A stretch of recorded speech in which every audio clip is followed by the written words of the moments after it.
dol na ko yung mga real talk dolls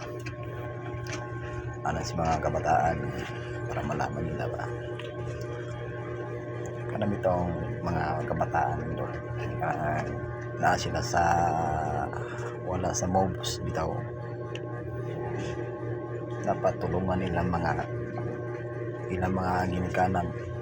para malipay sila para gusto nila na happy sila trabaho sila ipon sila para may abot na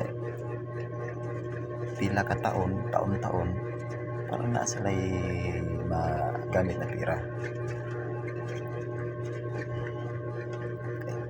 kana ay away sa mga pista dol sa pool na dayo wala na dol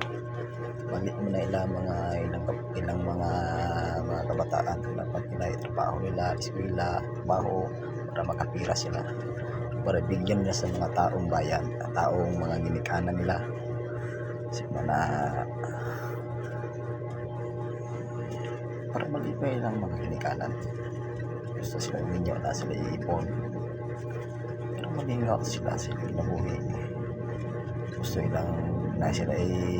yan lang dol share ang video